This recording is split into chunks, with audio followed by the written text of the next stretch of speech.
Kalau belum subscribe juga segera ya, supaya kita bisa terus mengikuti channel ini dan sehingga channel ini bisa jadi berkat dalam hidupmu.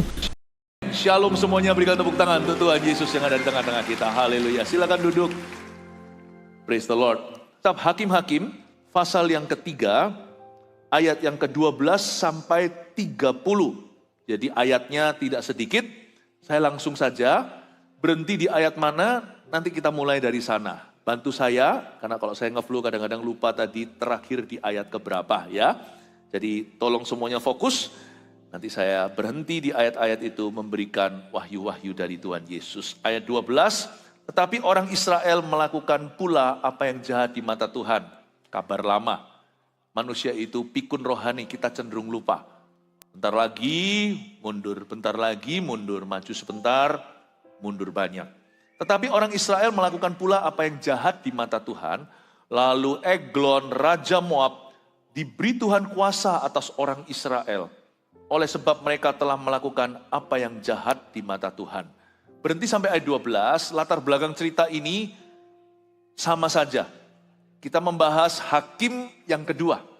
Hakim ke-1 tadi pagi, Otniel namanya. Tapi hakim yang kedua ini selalu begitu pintu masuknya. Selalu dimulai dengan kemunduran rohani.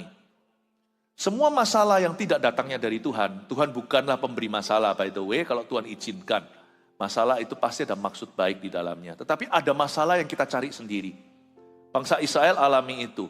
Selalu dimulai dari kemunduran rohani. Makanya pentingnya kita membangun kerohanian kita, tidak peduli musim hidup kita itu apa. Sedang dalam masalah atau sedang nyaman, kita harus sedia payung sebelum hujan. Karena hidup ini penuh dengan problema. Dan orang Israel berdosa kepada Tuhan. Di masa nyaman mereka setelah dibebaskan oleh Otniel, hakim pilihan Tuhan, mereka jatuh lagi ke dalam dosa, dalam penyembahan berhala, terutama penyembahan Baal dan penyembahan Asyerah. Kita lihat ayat 12 lagi, orang Israel melakukan pula apa yang jahat di mata Tuhan. Kata pula di sana menandakan bahwa mereka masuk ke lubang yang sama. Kita punya kebiasaan buruk lah, setiap kita itu punya area kambuh. Hati-hati Bapak Ibu Saudaraku, setiap kita itu ada kelemahan pribadi. Mereka jatuh pula, berarti jatuh di kubangan yang sama. Lalu Eglon, Raja Moab, diberi kuasa atas orang Israel. Sebenarnya ya, kita itu gak bisa dikalahkan. Kita boleh mengalami ujian, anak-anak Tuhan tuh gak bisa kalah. Sampai kita itu dikalahkan, kalau itu bukan salah kita, pasti ada maksud Tuhan untuk mempromosikan. Tapi kalau kita itu dikalahkan karena ulah kita sendiri, setan itu bisa berkuasa atas hidup orang-orang percaya. Sebenarnya orang Kristen gak bisa kesurupan. Kecuali kalau berkesinambungan, sudah kronis, dia punya kepahitan atau penyembahan berhala. Makanya itu kalau murtad jangan lama-lama, cepat kembali ke jalan Tuhan. Bahkan orang Kristen gak bisa diopres atau gak bisa ditekan sama setan. Karena tekanan itu sifatnya di luar, di dalam kita itu ada Roh Kudus, dia terlebih besar. Yang namanya oppression, itu gak perlu terjadi. Paulus di penjara aja bisa tulis surat bersukacitalah katanya kepada jemaat di Filipi. Oppression itu nggak harus terjadi, apalagi depression atau depresi. Saya tidak berkata kalau orang kena depresi itu kita syukuri, kita berkata salah sendiri atau kita kapok-kapokkan. Enggak, kita harus tolong dia. Tapi you don't even have to end up that far. Kita nggak harus berakhir sejauh itu. Dalam perjalanan ada sesuatu yang kita izinkan. Raja Moab itu nggak pernah punya kuasa atas orang Israel. Setan tidak berkuasa atas umat Tuhan. Kecuali kalau kita izinkan. Nah kenapa kalau Tuhan izinkan loh? Karena kita pegang kunci kerajaan.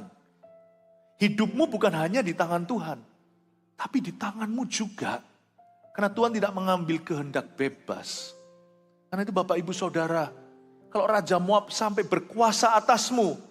Sampai ada orang Kristen bunuh diri. Bukan hanya depression sampai possession, bukan hanya ditekan, bukan hanya depresi, tapi sampai kesurupan, bunuh diri.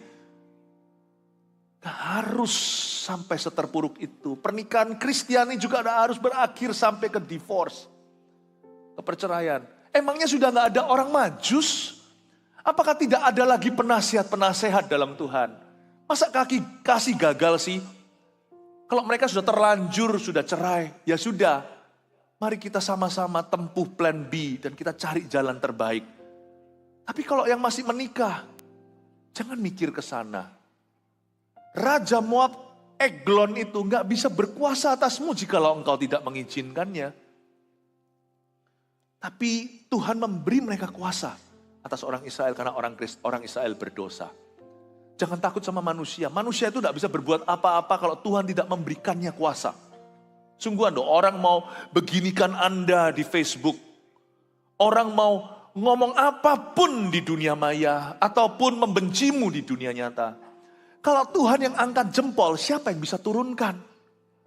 Tuhan itu yang punya kuasa. Manusia itu hanya debu dan tanah. Berapa minggu gak mandi sudah kelihatan dakinya. Kita semuanya itu adalah debu kembali ke debu, tanah kembali ke tanah. Why fear the dust? Manusia memberikan terlalu banyak ruang yang dipikirkan tentang apa yang orang lain katakan. Don't worry lah. Gak usah khawatir. Kenapa takut sih sama debu tanah? Hanya karena debu tanah itu bisa berpikir, bisa berbicara, bisa berbuat sesuatu pula. Kalau bukan Allah yang memberi kuasa atas your enemy, kalau bukan Tuhan yang memberi kuasa atas musuh-musuhmu untuk menguasaimu, mereka pun tidak akan berkuasa atasmu. Berarti bisa dibalik dong, kalau Tuhan memberimu kuasa, apa yang bisa dilakukan musuhmu terhadapmu? Jikalau Allah di pihak kita, siapakah lawan kita? Kasih tepuk tangan untuk Tuhan. Manusia itu ujungnya cuma sampai ini loh, sampai nafas terakhir. Jangan takut pada orang yang bisa membunuh tubuhmu, tapi tidak berkuasa melemparkan baik tubuh maupun jiwamu ke dalam api neraka. Ulang lagi. Tetapi orang Israel melakukan pula apa yang jahat di mata Tuhan. Lalu Eglon, Raja Moab, diberi Tuhan kuasa atas orang Israel. Oleh sebab mereka telah melakukan apa yang jahat di mata Tuhan, ini yang harus dihindari. Jangan melakukan apa yang jahat di mata Tuhan. Lalu ayat 13. Kenapa? Ayat 13 menjelaskan kenapa Israel hancur beneran. Sungguhan hancur 18 tahun nantinya. Raja ini, hati-hati ya, mengajak, raja ngajak-ngajak ini. Bani Amon dan Bani Amalek menjadi sekutunya. Lalu majulah ia dan memukul orang Israel kalah. Kota pohon korma diduduki mereka. 18 tahun lamanya orang Israel menjadi takluk kepada Eglon, Raja Moab. Perhatikan sedikit peta zaman purbakala. Israel di sini, di sebelah sininya, itu ada Amon, Moab, Sinai, Mesir. Jadi mereka itu bangsa-bangsa di selatan. Moab itu adalah bangsa apa? Moab dan Amon itu masih kerabat terhadap orang-orang Yahudi karena mereka adalah keturunan Lot, hasil incest, hasil perkawinan tidak sah antara Lot dengan putrinya sendiri, menjijikan sekali. Keluar Bani Moab. Bani Moab itu selalu menjadi musuh bebuyutan keturunan Abraham. Moab di bawah itu di dalam zaman Yosua sudah ditaklukkan alias dikalahkan. Karena Moab sudah menjadi pekerja rodi.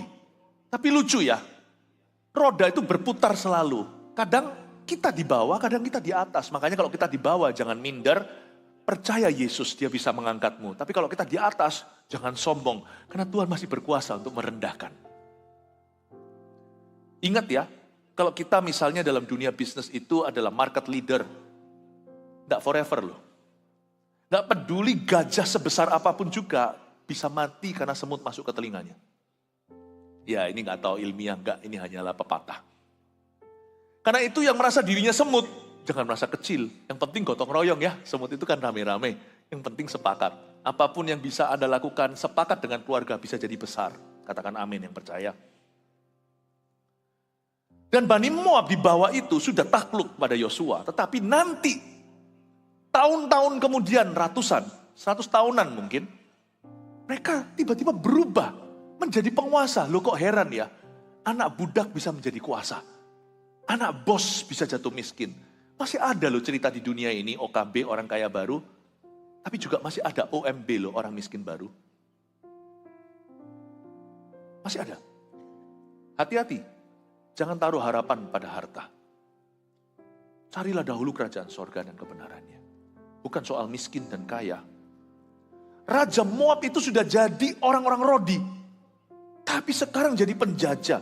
Mau tahu kenapa mereka menang? Karena mereka gandeng Bani Amon.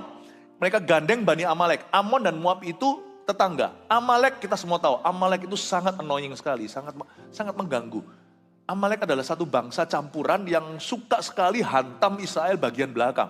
Amalek hari ini secara simbolis bicara tentang iblis yang selalu menyerang kelemahanmu yang sama. Itu lagi. Yang suka emosi dipancing terus di situ.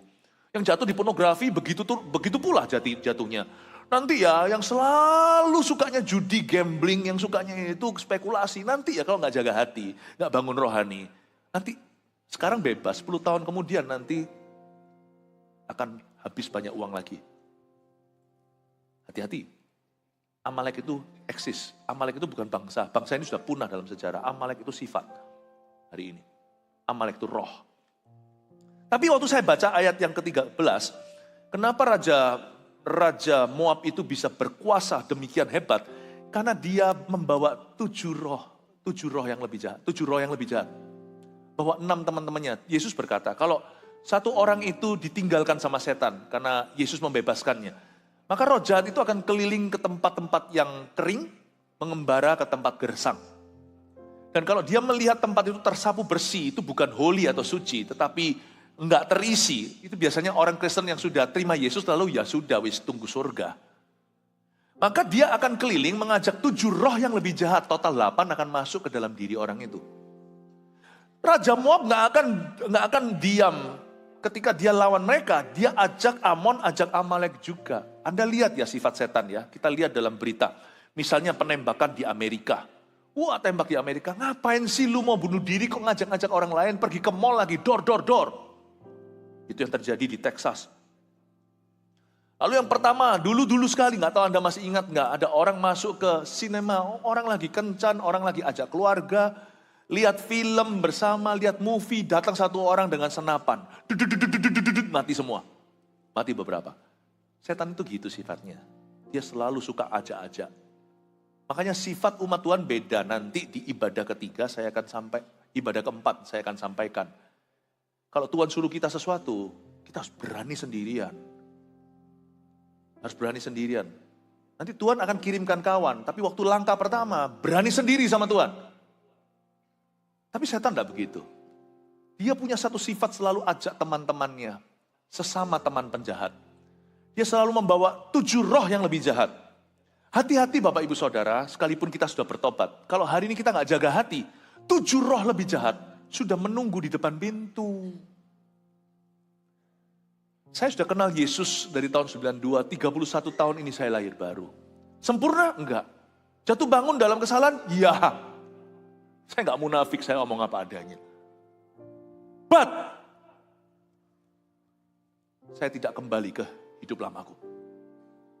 Saya tidak kembali. Sebab saya tahu, kalau sampai saya ini meninggalkan Yesus, erosi misalnya saya biarkan bolong-bolong seminggu, lalu 1 bulan saya kompromi, setahunan saya kering, kerontang, saya nggak kejar visi. Saya cuman usahakan, upayakan apa yang bisa saya nikmati. 1 tahun, 2 tahun, nggak usah 1 tahun lah. Orang kayak saya mungkin berapa bulan aja, semua setan lama saya akan kembali. Nggak ada orang itu sudah lewat imigrasi selama kita masih hidup di dunia ini. Nggak ada. You and I, sekalipun roh kita ini sudah selamat. Nama kita tertulis dalam kitab kehidupan. Tuhan tuh kalau tulis nggak terus tulis, hapus, tulis, nggak. Tapi badanku masih tinggal di dunia. Tubuhku masih di sini, peperangan masih berlanjut. Sebelum saya menghembuskan nafas terakhir, Anda juga atau sebelum Tuhan datang kembali. Kita belum aman. Bisa saja saya masuk ke sorga misalnya, tapi sebagai orang yang tidak memperoleh upah. Pekerjaannya semua terbakar. Bukankah ada orang-orang yang begitu? Dia dulu Kristen lalu habis itu jatuh dalam dosa, hidup murtad. Terakhir sebelum dia mati, dia bertobat. Seperti Salomo ya kan? Tapi kan iblis bisa hanguskan masa hidupnya di dunia. Sehingga dia kembali ke rumah Bapa, tangan hampa. Setan masih punya satu kuasa terakhir untuk mengalahkan orang-orang yang sudah selamat. Menghanguskan hidupmu di sini. Semua potensimu dihancurkan. Dan kalau bisa, setelah Anda tiada, dia bisa hajar dan perangi anak-anakmu. Berdasar apa? Setan itu kalau bergerak karena dia pendakwa, dia itu punya pegangan. Setan itu nggak bodoh, dia nggak akan berani melawanmu tanpa ada pegangan dulu. Dia pendakwa siang dan malam, berarti dia profesional. Dia bisa memakai dosa ayah untuk menuduh anaknya. Makanya nanti anak cucunya harus menghadapi naga. Harusnya naga itu dibunuh papa, dibunuh mama. Supaya anaknya nanti hadapi cacing saja. Paling tidak hanya hadapi ular beludak. Kesalahan banyak orang adalah dia lengah. Sekalipun dia tahu dia masuk ke sorga. Anak cucunya tidak punya masa depan yang indah. Gara-gara ulahnya. Coba anak orang koruptor. Orang yang berbuat ini dan itu merugikan dan melarikan duit orang misalnya. Itu anak cucunya akan tidak mudah di masyarakat. Meskipun ada pengampunan Allah. Hati-hati dengan 7 roh lebih jahat. Karena dia tidak akan selesai di masa hidupmu. Setan itu akan memerangimu selama ada margamu masih hidup di dunia ini sampai Tuhan datang kembali. Make sure hari ini kalau Anda sudah ada di depan terus lari. Jangan berkata, ongkang-ongkang kaki dan berkata, aku sudah aman. Belum Bapak Ibu. Belum saudaraku. Carilah Tuhan. Jangan berhenti. Amin. Kita lihat ayat berikutnya. Ayat 15. Jadi kita lihat tadi 18 tahun lamanya, ayat 14 lagi ya. 18 tahun lamanya orang Israel menjadi takluk kepada Eglon Raja Moab. Katakan 18 tahun. Sedikit bocoran di Kebaktian 1. Otniel itu membebaskan bangsa Israel dari 8 tahun penjajahan. Penjajahan orang Mesopotamia. Ini orang Aram Mesopotamia, bangsa di utara. Sebelum ini, episode sebelumnya, bangsa Israel dijajah 8 tahun oleh musuh. Musuh dari atas, ini musuh dari bawah. 8 tahun. Setelah dikasih kelonggaran sama Tuhan, lupa sama Tuhannya. Ronde 2 bukan 8. 18 tahun. Tahukah, kutuk itu juga multiplikasi. Jangan pernah kita itu memberi ruang kepada iblis bekerja atau membuka celah. Episode sebelumnya, sebelum Otniel bebaskan, itu 8 tahun saja, sekarang 18 tahun. Kalau 8 tahun mereka masih lupa, Tuhan kasih 18, dosis itu bertambah.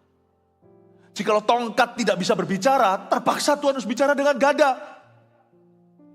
Tuhan tuh gak main hukum, kecuali kalau memang diperlukan. Ada orang-orang Kristen yang ditegur lewat khotbah udah gak bisa, udah gak mempan. Diomongi saudara seiman gak mau. Diomongi papa mamanya juga gak mendengarkan. Suami istri juga sama. Istrinya udah bicara koar-koar itu. Istrinya Pilatus, gak didengarkan. Oleh karena orang ini, aku tersiksa tadi malam dalam mimpi. Jangan kau yang adili. Kasih governor, kasih orang Yahudi, kembalikan aja ke imam-imam kepala. Pilatus peduli amat, hakimi Yesus Kristus dan menjatuhkan hukuman mati. Meskipun cuci tangan, dia gak bisa cuci dosa. Kalau dia dengarkan istrinya, Pilatus mungkin menjadi salah satu perwira yang terima Yesus nanti, siapa tahu. Salah satu pejabat maksudnya. Dia malah justru melakukan dosa yang kekal. Menyerahkan anak Allah kong kali kong sama Yudas. If you would listen to your wife. Laki-laki kadang-kadang susah untuk mendengarkan istri. Lu tahu apa? Karena pria itu punya mahkota. Mahkota itu sejak Adam jatuh berubah jadi ego. Mendengarkan istrimu tidak akan menghancurkan egomu. Tidak akan. Makanya itu suami istri harus bangun kerohanian. Supaya istrinya juga jangan toksik dan meracuni. Kerohanian suami istri waktu dibangun dalam mesbah keluarga, itu adalah bentuk pertolongan Tuhan sebelum tiba masalah. Berbahagialah Anda yang membangun kemitraan, bukan dengan bisnismen, sebelum itu dalam rumah tanggamu sendiri. Kalau Anda membangun kemitraan dengan pasangan Anda yang beruntung nanti. Karena orang yang membangun kerohaniannya bersama, rohani suami dan istri itu beda. Tahukah Anda?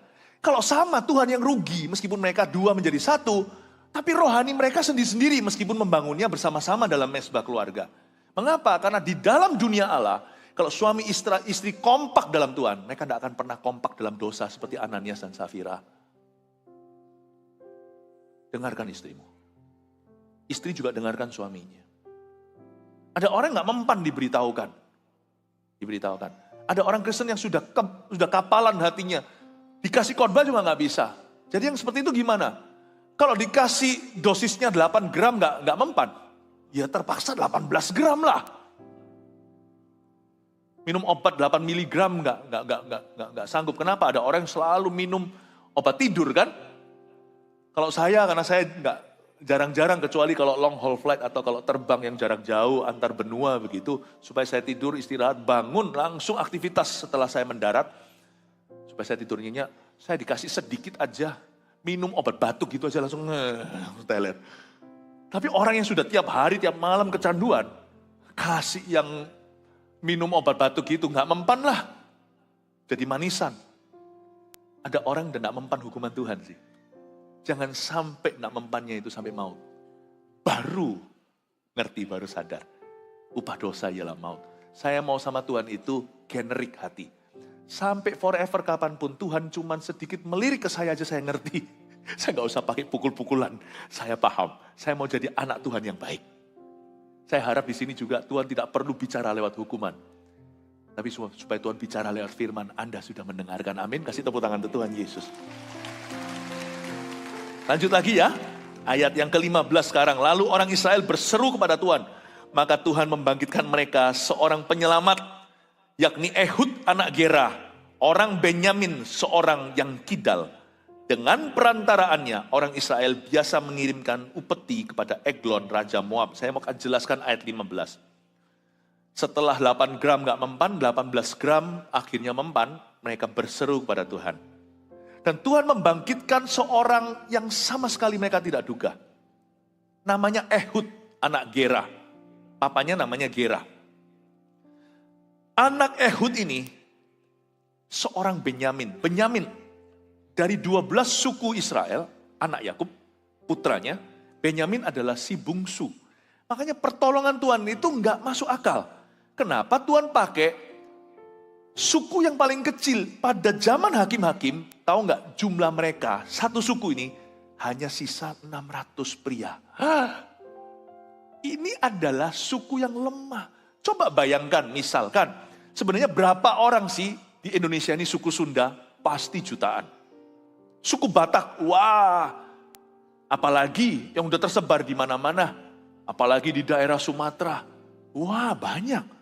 Suku Dayak, banyak.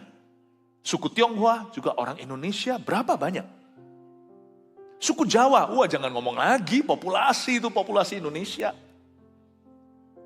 Lah kalau suku Benyamin itu cuma 600 orang, masa mungkin sih keluar seorang Messi, pemain sepak bola, atau LeBron James?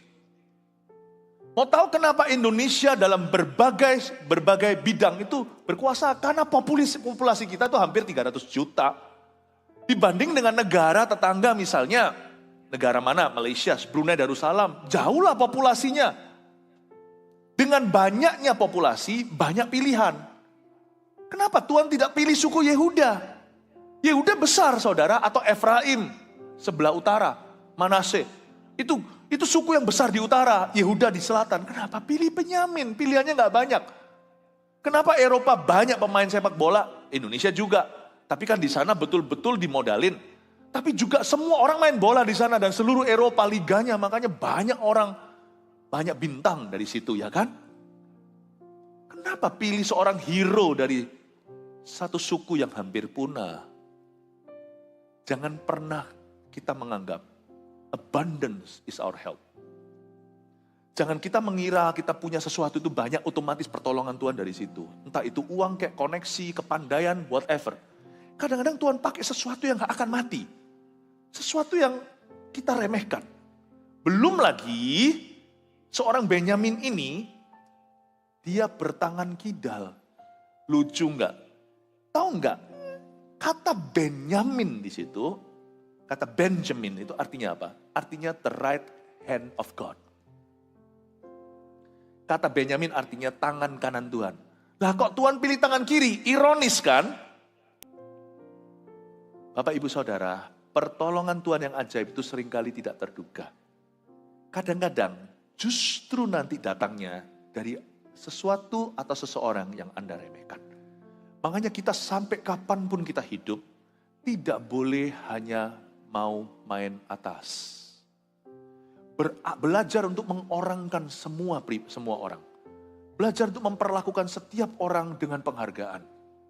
Tidak boleh kita mentang-mentang di atas itu. Kita tetap harus menghargai orang itu satu persatu. Apapun profesinya, apapun profesinya, apapun latar belakangnya, suku, bahasa, bangsa. Jangan menilai orang dari pakaiannya. Jangan menilai orang dari kendaraannya, dari harta miliknya. Learn to honor people. Karena Anda tidak akan pernah tahu kapan seorang Benyamin justru yang menolongmu. Dan kapan seorang Benyamin justru yang sanggup membunuhmu. Itu Goliat sekarang belajar udah telat, dia udah mati di kuburan. Dia lihat lain kali Goliat kalau bisa hidup lagi, lu jangan lawan sinyo-sinyo kecil ya. Anak kecil tahu apa? Mungkin Goliat berkata gitu. Jangan kira hai Goliat yang bisa membunuhmu itu satu tipe itu. Dia sudah punya prototipenya, sudah punya stereotipenya. Ya segini nih, makanya Goliat datang dan berkata, hahaha, kau kira aku anjing? Wah, si Daud tidak pakai apa-apa, cuma bawa slingshot saja dan 5 kerikil taruh di situ. Anak kecil. Dia berkata, anak kecil, kamu bisa apa? Kalau Goliat bisa hidup hari ini, dia akan memperingatkan kita, jangan remehkan anak-anak. Yesus benar, bahwa siapa menyambut anak kecil ini, aku akan berkati dia. Berkati bisnisnya, berkati hidupnya, berkati apapun yang dia kerjakan. Jangan remehkan, anak kecil lu tahu apa? Dia gak sadar bahwa seorang Benyamin, bukan Benyamin sih, seorang Daud yang membunuh Goliat. Saya yakin kalau Goliat hidup sekarang, dia akan lihat anak kecil, dia ketakutan, dia langsung pasang tameng-tamengnya. Tapi kenapa hari ini masih banyak orang yang meremehkan orang-orang biasa? Mengapa banyak orang meremehkan anak-anak muda? Mengapa masih banyak orang meremehkan anak-anak kecil? Mengapa banyak orang masih meremehkan pengusaha kecil, pekerja-pekerja kecil? Kenapa masih ada orang yang meremehkan? Kenapa kita tidak belajar dari Goliat? Seorang Benyamin bisa membunuhmu. Seorang Benyamin juga bisa menolong. Jangan main atas. Sama semua orang itu harus rata, menghormati dan menghargai. Amin Bapak Ibu Saudara. Puji Tuhan ya. Kasih tepuk tangan untuk Tuhan Yesus. Praise the Lord ya. Dan kita baca lagi selanjutnya. Ayat yang 16. Dan Ehud membuat pedang yang bermata 2 yang panjangnya hampir sehasta. Cukup panjang itu. Disandangkannya lah itu di bawah pakaiannya pada pangkal paha kanannya. Kemudian ia menyampaikan upeti kepada Raja Eglon. Paha kanannya. Kemudian ia menyampaikan upeti kepada Eglon Raja Moab. Adapun Eglon itu seorang yang sangat gendut. Oke, ayat 16 dan 17 saya jelaskan. Jadi Ehud ini tangan kidal. Katakan tangan kidal Bapak Ibu Saudara. Coba katakan tangan kidal supaya semua ingat. Oke ya. Jadi dia itu tidak masuk perhitungan ini. Dihitung lagi nggak masuk. Hitung lagi nggak masuk. Lihat ya. Suksesnya orang yang dari Tuhan ya. Anda hitung semua rumusnya nggak masuk. Coba itu. Kalau Tuhan yang buka pintu, Anda hitung semua. Anda bisa kita bisa pakai otak kita dan kita harus memakai akal budi kita. Tapi apa yang dari Tuhan datangnya itu rumusnya susah. Dihitung nggak masuk. Dan coba ditiru-tiru metodenya juga nggak akan mempan. Anda bisa tiru semuanya, everything, semua sudah jiplak. Nggak akan dapat keberhasilan yang sama. Anehnya itu gitu. Itulah sebabnya saya itu taruh percaya pada hidup doa. Karena ada banyak hal yang keluar dari perhitungan saya. Makanya saya nggak berani menempuh hari tanpa berdoa dulu dan menyembah di bawah kaki Yesus. Saya nggak berani bersandar pada pengertian sendiri tapi pada firman. Hitungannya itu nggak masuk soalnya. Nah kalau Anda lihat sekarang ini ada sesuatu yang saya coba jelaskan makna rohaninya indah. Si kidal ini namanya si Ehud buat pedang. Pedangnya panjang.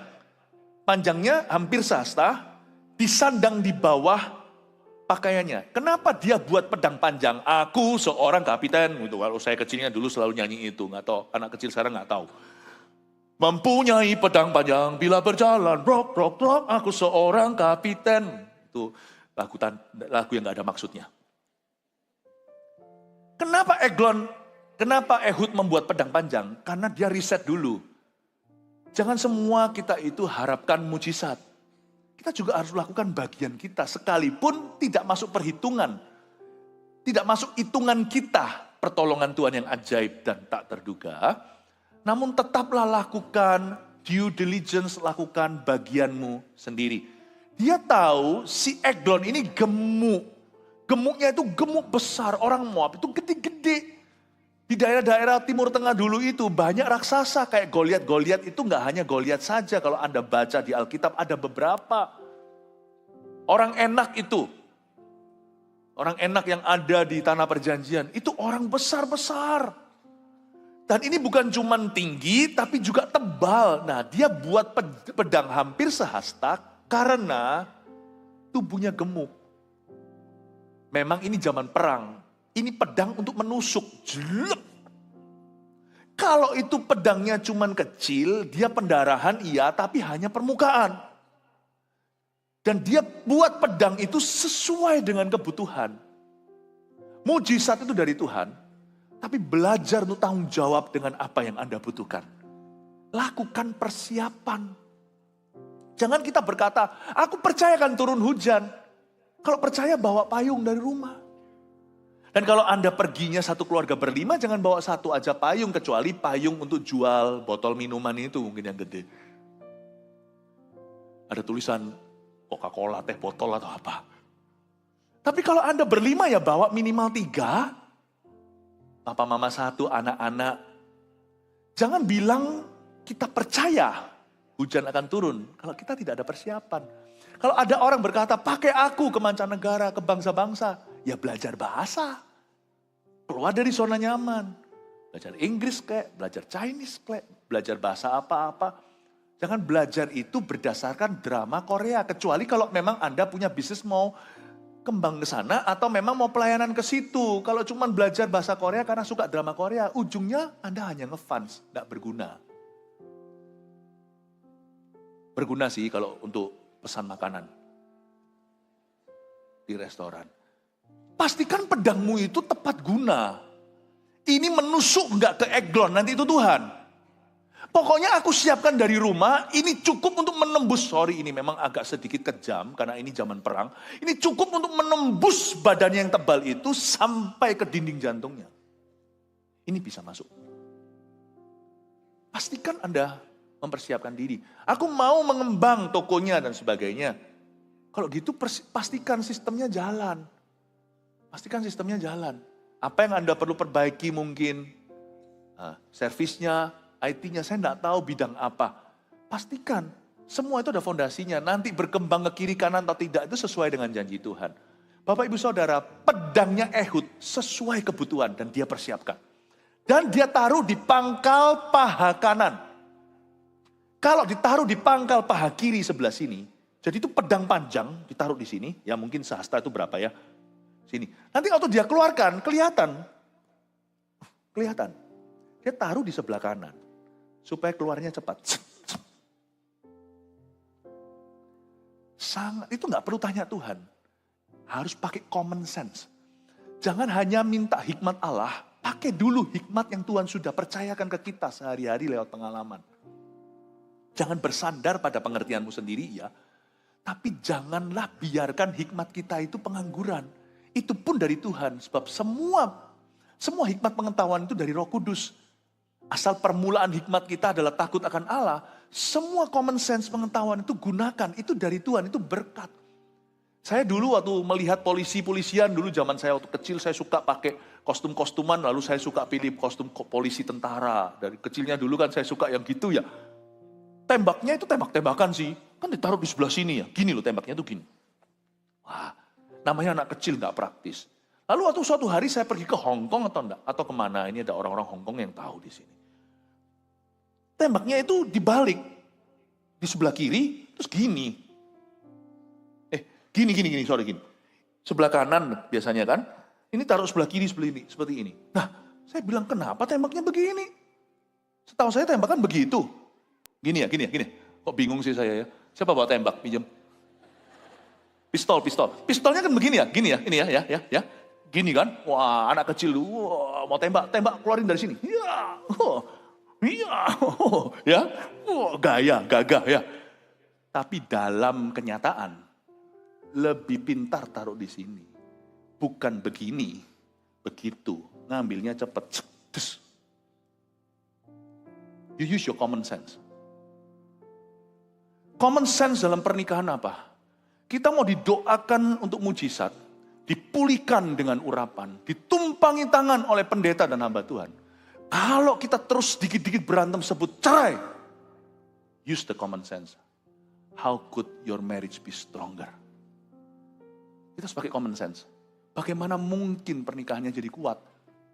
Kalau cerai adalah bahasa sehari-hari, itu harus berhenti dulu. Karena mujizat dari Tuhan tidak menggantikan tanggung jawab kita. Amin Bapak Ibu Saudara. Letakkan pedangmu, senjatamu di tempat yang paling gampang untuk diambil. Dan untuk digunakan. Alkitab tidak pernah jauh dari saya. Alkitab selalu saya taruh. Kalau di dalam HP saya, Alkitab selalu saya taruh di halaman yang depan. Sebelum yang di window yang lainnya bisa di swipe kiri kanan. Dia paling depan. Saya taruh di sana. Alkitab saya juga selalu ada di meja saya, bukan sebagai jimat, keramat.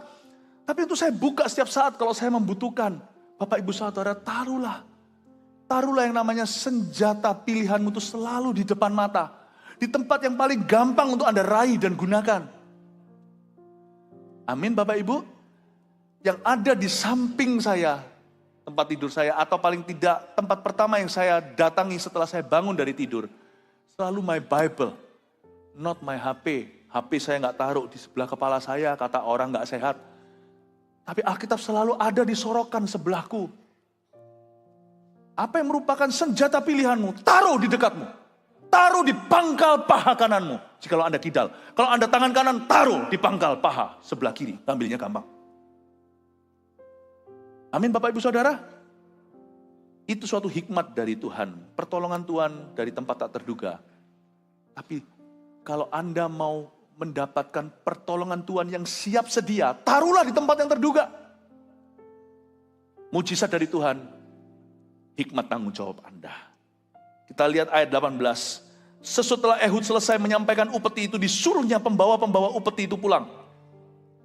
Tetapi ia sendiri berhenti pada batu-batu berpahat yang di dekat Gilgal dan kembali menghadap raja. Berkatalah ia, ada pesan rahasia yang kubawa untuk tuanku ya raja. Kata Eglon, diamlah dahulu. Maka semua orang yang berdiri di depannya itu pergi keluar. Di ayat 18, Ehud perginya nggak sendirian. Dia bawa pedang, tapi dia disimpan di dalam. Disuruhnya pembawa-pembawa upeti itu pulang. Ehud tidak menyerahkan pedang kepada orang-orang yang temani dia. Pedang dia sandang. Pedang dia sembunyikan. Disuruh pembawa upeti itu pulang. Ada beberapa pembantu yang ikut sama Ehud. Mereka membawa upeti kepada raja. Upeti. Karena Ehud tahu untuk menghadap Eglon, dia harus membawa upeti. Dia bawa upeti kepada Raja Moab. Dan orang-orang yang membawa upeti yang membantu dia ini, dia suruh pulang. Kenapa dia suruh pulang? Bapak, Ibu, Saudara, kita tidak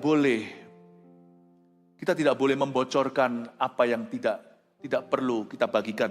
Hati-hati hari-hari ini, barang yang mahal itu namanya informasi atau rahasia. Ehud tidak beritahu, hey guys lihat pedangku di sini ya, pedangku di sini. Siapa tahu dia dikhianati. Bukan berarti tidak percaya sama orang, tidak perlu banyak berbicara. Apapun yang Anda hendak lakukan kalau itu dari Tuhan, cukup Anda itu melakukannya. Dia tidak cerita ke kiri dan kanan. Salah satu penghalang mengapa Tuhan sekalipun ingin menolong seseorang, tapi orang itu selalu dikalahkan adalah karena orang itu seringkali membocorkan rahasia Tuhan dalam kehidupannya. Disuruh pulang pembawa-pembawa upeti, aku bawa sendiri. Jauh lebih aman. Lalu Ehud datang kepada raja dan dia berkata, ada pesan rahasia yang kubawa untuk tuanku ya raja.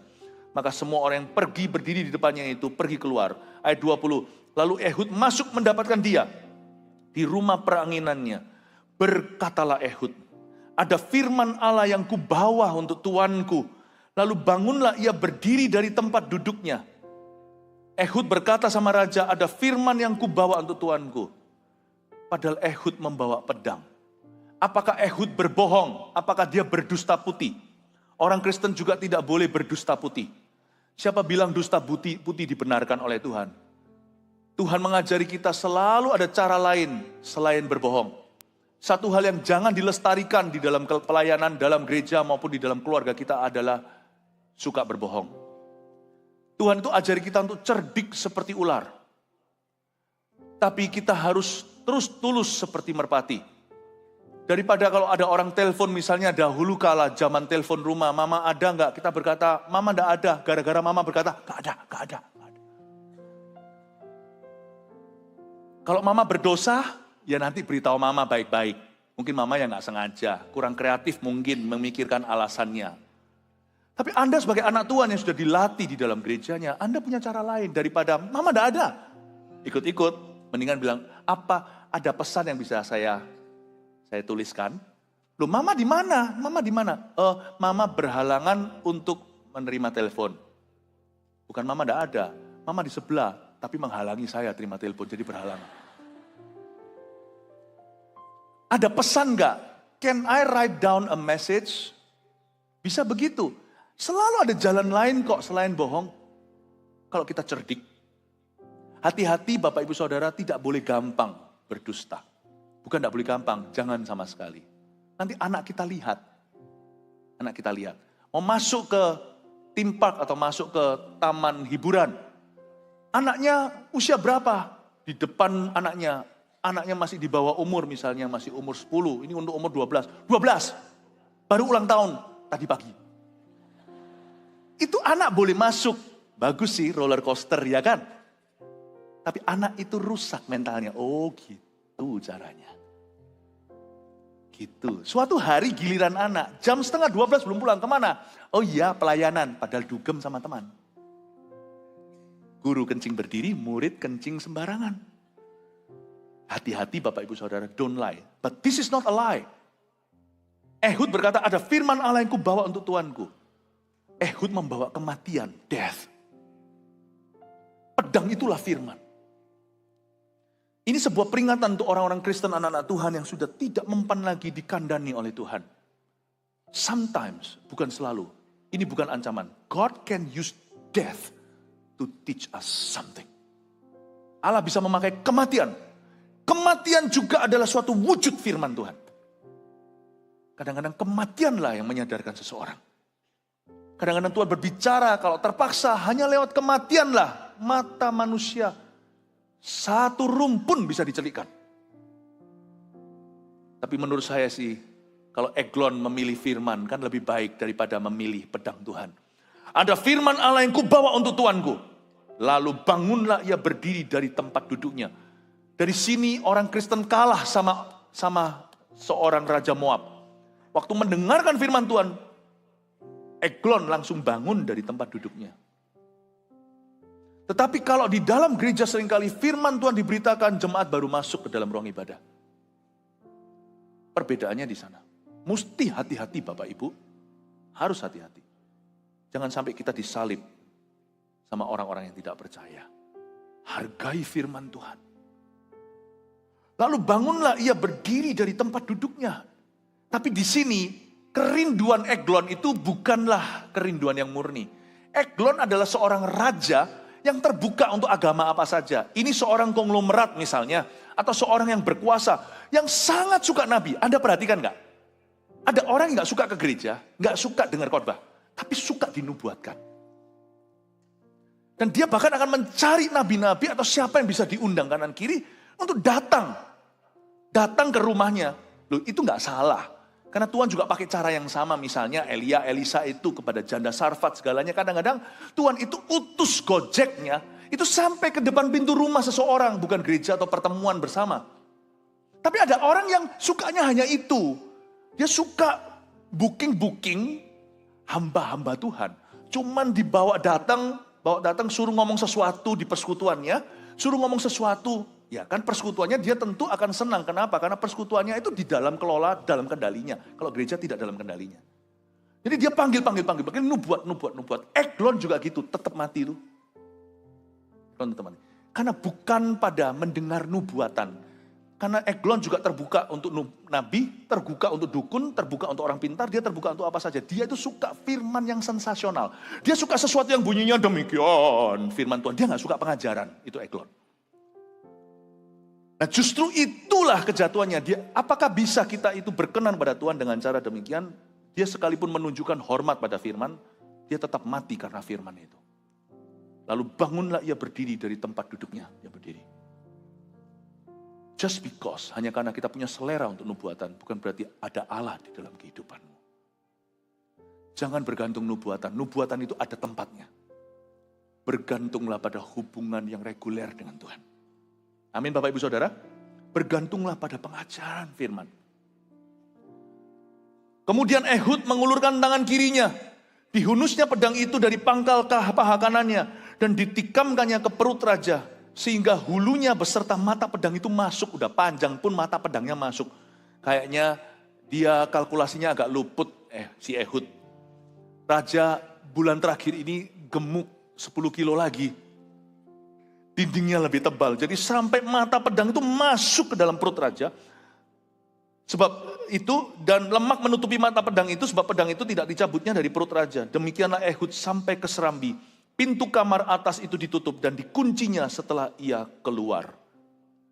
Baru saja Ehud keluar, datanglah hamba-hamba raja melihat. Tetapi pintu kamar atas itu terkunci. Lalu berkatalah mereka, tentulah ia membuang air di kamar rumah peranginan. Saya singkat saja, saya jelaskan ayat 24. Bahwa kalau Tuhan menolong kita, waktu terasa begitu lambat. Aneh ya, saya ajak Anda mikir sedikit ya. Anda memikir begini ya. Ini Ehud baru keluar, dia baru bunuh musuh. Datanglah hamba-hamba raja melihat, mereka malah lambat. Mereka punya pikiran sendiri, mungkin raja lagi buang air nih, kita tunggu saja. Sesuatu yang mendebar-debarkan, tapi bisa terjadinya begitu lambat.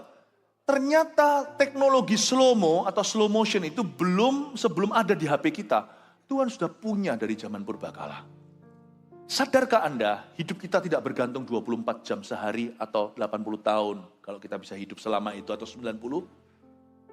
Tuhan itu berkuasa untuk slow motionkan waktu. Kalau kita berjalan di sisi Tuhan, Allah di pihak kita, waktu itu seperti slow motion. Mungkin ada orang di sini yang sudah divonis tidak bisa hidup lebih lama. Janganlah Anda tawar hati, tentu kita bisa minta mujizat Allah. Tapi jikalau mujizat belum datang, don't worry. Your 2 years, 2 tahunmu bisa melebihi 20 tahun orang di sebelahmu. Kalau Tuhan slow-mo waktumu. Si Ehud ini perlu waktu yang sangat singkat untuk langsung membunuh, langsung cabut. Tapi kalau Anda lihat, semua berjalan begitu lambat. Dia keluarnya pun bisa nyantai rasanya. Raja lagi buang air, sorry ya, number 2 jangan diganggu. Dia jalan. Kok bisa tenang ya? Kita itu bukan hanya hidup dalam kronos. Kronos itu jam 7, jam 8, jam 9, jam 10, detik, menitnya. Kita itu hidup dalam kairos. Saya minta sama Roh Kudus setiap hari, jangan izinkan hari ini berlalu cuman TikTok waktu. Bahwa aku masuk dalam waktu ilahimu. Kalau Anda lihat keluarga ya, mungkin waktu tidak banyak, tetapi kalau mereka dalam Tuhan, lihat ya, manisnya keluarga itu. 2 bulan aja keluarga itu menghasilkan buah roh lebih daripada keluarga lain yang punya segalanya. Daripada orang muda, kalau Anda lihat 20 tahun sia-siakan hidup, hilang seperti uap. Anu menoleh ke belakang, kemana tuh pergi semua waktuku? Tuhan tidak slow-mo dirimu, Tuhan percepat kesia-siaanmu. Dihabiskan begitu aja. Bapak, Ibu, Saudara, don't worry. Karena itu kalau saya doa, misalkan kalau ulang tahun, saya tidak berdoa untuk panjang umur saja. Saya minta untuk hidup yang melimpah. Bukan harta, tetapi rencana Allah. Listen Bapak Ibu, kalau Tuhan besertamu, Dia ada di pihakmu. Ketika Anda melakukan kehendak Allah, Tuhan akan membuat itu begitu rupa, begitu lambat, sehingga Anda tidak perlu mengatakan, Aku tidak bisa melakukan ini, atau aku tidak punya waktu. Selalu ada waktu. Lihat Simpson nanti di ibadah terakhir, dia bangkit dan Tuhan langsung pulihkan. Dalam sekejap 3.000 raja-raja Filistin mati semuanya. When God is on your side, you don't need time, you only need God. Tidak butuh waktu, hanya butuh Tuhan. Jangan pernah ada di sini yang berkata, aku ini sudah bekerja sekian 10 tahun, habis ludah semuanya. Saya beritahu, bulan depan bisa menjadi honeymoonmu dengan Tuhan. Kalau Anda bangkit hari ini. Amin Bapak Ibu Saudara. Dan kalau Anda dalam masalah tidak keluar-keluar seperti ibadah pagi tadi saya sampaikan. Kenapa masalah berlama-lama. Dalam Tuhan, masalahmu bisa terasa hanya sehari. Kesusahan sehari hanya untuk sehari saja. Sebab Tuhan percepat. Kita dalam masalah. Sudah 8 tahun ini saya dalam masalah. Masalah yang sama ini belum keluar-keluar. Tetapi kok bisa ya? Berlalu begitu dan waktu terasa cepat sekali. Itulah sebabnya Bapak Ibu Saudara. Kalau Tuhan tolong seseorang kadang-kadang. Pertolongannya itu tidak dalam rupa langsung berubah keadaan. Pertolongan Tuhan itu kadang-kadang dalam wujud ketabahan bagi orang yang sedang mengalami permasalahan. Dan pertolongan Tuhan juga bagi orang-orang yang mau melakukan kehendak Tuhan. Tuhan itu kasih waktu yang cukup untuk dia itu melakukannya. Padahal serasa hidupnya sudah dihimpit kiri kanan tapi dia tetap bisa. Aneh orang yang dihimpit hutang pergi ke tokonya. Masih bisa bersyukur dan dia bisa layani customernya satu persatu. Waktu kita pikirkan lagi gak masuk dalam kalkulasi dan hitungan. Akhir bulan itu waktu dihitung semuanya masuk klop semuanya. Itu gak masuk akal. Itu Tuhan. God is in your timing. Allah berada di dalam waktumu. Saya ajak Anda untuk melihat tidak seperti hitam dan putih. Kalau ditolong Tuhan pasti mengalami mujizat. Saya percaya mujizat. Album pertama yang saya nyanyikan waktu di Taiwan dengan orang-orang Taiwan adalah I Believe in Miracles. Statement saya pertama dalam nyanyian waktu saya nyanyi dalam sebuah album adalah I Believe in Miracles. Jangan salah. Paham, saya sangat percaya mujizat boleh terjadi. Tapi saya ingin Anda untuk mengubah perspektif Anda. Bahwa jikalau mujizat belum terjadi, don't worry, be happy. So long selama Allah beserta denganmu. Ehud bisa dengan nyantainya melakukan kehendak Tuhan yang sangat bahaya. Begitu lambatnya dia keluar perlahan-lahan. Lalu harusnya yang panik ya, harusnya yang panik kan abdi raja dan kerajaan Moab. Mereka dibuat Tuhan begitu lengah. Bapak Ibu Saudara dengar baik-baik, kalau Tuhan menolongmu ya, musuhmu akan bingung sendiri. Jangan bingung dengan pencitraan diri. Gak usah boro-boro Anda itu menjelaskan segala sesuatu, pembelaan, membalas apalagi, gak usah. When God is not on your side, Anda akan bingung. Apapun yang Anda pikirkan selalu gak klop tepat. Memang raja bisa buang air. Tapi ya memang bukan saat itu dia buang air. Kapan dia buang air, kapan dia gak buang air, bingung sendiri itu abdi raja atau stafnya. Kalau Tuhan tidak beserta, pikiran Anda nggak akan tepat waktu. Kalau Tuhan tidak beserta, makanya itu kalau Tuhan membelamu, siapa yang bisa melawanmu? Nggak akan tepat waktu. Dan orang-orang ini bisa seperti dibutakan sama Tuhan. Terjadi miskomunikasi yang luar biasa. Mau tahu kenapa terjadi pembunuhan Raja Moab? Karena Raja Moab si Eglon itu menyuruh stafnya itu pergi. Bisa terjadi miskomunikasi. You do not need, Anda tidak perlu membalas musuhmu. Sebab kalau Tuhan besertamu, musuhmu akan saling membunuh. Mereka tidak akan bisa kompak untuk melawanmu. Karena kalau Allah di pihak kita, musuh bingung sendiri. Tugasmu dan tugasku hanya berharap pada Tuhan. Karena kalau Tuhan menolong itu selalu ajaib. Kalau Tuhan menolong itu selalu dari tempat yang tidak terduga. Layani Tuhan. Haleluya. Mari kita semua bangkit berdiri. Praise the Lord. Tuhan terima kasih mengucap syukur kepadamu. Bahwa Engkau selalu menolong kami dengan cara yang tidak terduga. Kami percaya ya Tuhan Yesus. Seperti Ehud ya Tuhan. Pertolongan Tuhan itu ajaib, tidak terduga. Kami bertobat dari cara berpikir kami yang salah. Bagi kami yang kerap kali, sering kali kami itu kecewa kalau tidak ditolong Tuhan segera. Ampuni kami ya Tuhan. Tuhan tidak sedangkal pikiran manusia. Ketika kami kira bahwa Tuhan tidak berbuat apa-apa, ternyata di sebelah situ Tuhan mengacaukan musuhku. Baik itu di dalam dunia bisnis Tuhan, maupun di dalam masyarakat. Apapun yang kami kerjakan, asal Tuhan di pihak kita, aku tidak takut pada manusia. Hamba berdoa ya Tuhan Yesus, pertolongan-Mu Kau akan tunjukkan dengan cara yang ajaib. Bagi jemaat GMS yang belajar untuk taat, yang belajar untuk setia ya Tuhan Yesus. Ajari kami seperti Ehud ya Tuhan Yesus. Ajari kami ya Tuhan untuk berserah bersandar pada Tuhan. Kami minta di dalam nama Yesus, setiap jemaat dalam pekerjaan sehari-hari, khususnya dalam profesi, dan juga dalam rumah tangga mereka, supaya kami Kau bawa masuk dalam kairos atau masuk dalam waktu ilahi-Mu. Kami tidak mau hidup dalam timing kami. Kami mau hidup dalam timing-Mu. Hamba berdoa bersyafaat sebagai gembala yang berjaga atas jiwa. Posisi penggembalaan adalah posisi menara untuk bisa menjaga jiwa-jiwa yang dipercayakannya. Aku berdoa untuk jemaat ini bukan hanya yang kebaktian 2. Semua jemaat GMS yang hamba-Mu gembalakan, yang Kau titipkan kepada kami. Hamba berdoa supaya kami selalu ditemukan di waktu yang tepat, di saat yang tepat, ketemu dengan orang yang tepat untuk tujuan yang tepat. Jangan izinkan kami maupun anak-anak kami ditemukan di waktu yang salah, di saat yang tidak benar pula. Ketemu dengan orang yang salah untuk tujuan yang salah.